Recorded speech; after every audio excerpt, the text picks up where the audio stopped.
Praise the lord ప్రియులారా. చాలా చర్చెస్లో science, wonders, miracles అని ఒక పోటీ ఉంటుంది. అయితే ఈ పోటీ మరి ప్రజల నుంచి, కాంగ్రిగేషన్ నుంచి వస్తుందా లేకపోతే పాస్టర్లే అలా తయారవుతున్నారా తెలియదు, కానీ మాస్ని అట్రాక్ట్ చేయడానికి పాస్టర్ల మీద కూడా ఒత్తిడి ఉంటుంది.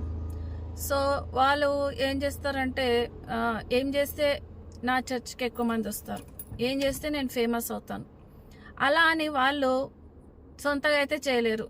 దేవుడైతే అటువంటి కార్యాలు ఒప్పుకోడు. కాబట్టి వీళ్ళు వేరే ప్రయత్నాలు చేస్తుంటారు. సో వాళ్ళు ఏదో పవర్స్ వాడుతుంటారు. ఆ పవర్స్ వలన చేతబడి శక్తులు అవి ఇవి వాడడం ద్వారా కొన్ని సైన్స్ అండ్ మిరకల్స్ కొన్ని రోజులు మాత్రమే చేయగలరు. కాబట్టి మనము ప్రెషరైజ్ చేస్తున్నాం వాళ్ళను. ఆ చర్చెస్ని పెంచుకోవడానికి వాళ్ళు ఉన్నారు, మనం కూడా అలాంటి చర్చెస్ వెతుకుతున్నాం. చూడండి, ప్రభు అన్నాడు, మీరు సూచక్రియలను బట్టి వస్తున్నారు నా దగ్గరికి అని ప్రభు ఆనాడే చెప్పాడు. సూచక్రియలు లేకుంటే మీరు నమ్మరు అని ఆనాడే చెప్పాడు.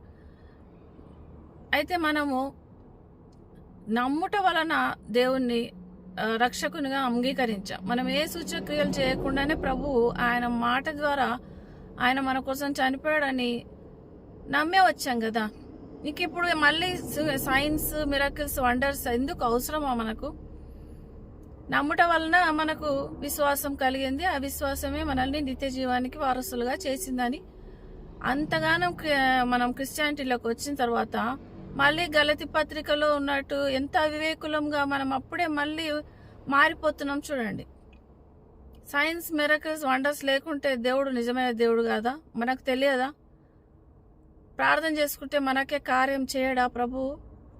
సో మనల్ని బట్టి పాస్టర్లు కూడా మారిపోతున్నారు. కొంతమంది పాస్టర్లు కూడా ఒత్తిడి కారణంగా మనల్ని అట్రాక్ట్ చేయడానికి ఇలాంటివి చేస్తున్నారు. కాబట్టి యేసయ్యలో ఉన్న శాంతి, సమాధానాన్ని, రక్షణను, నిత్య జీవాన్ని, ఇవి కదా మనం కోరుకోవాల్సింది. మనం వాటి వెంబడి పరిగెత్తితే ఇంకా వాళ్ళని చూసి వేరే వాళ్ళు తయారవుతారు.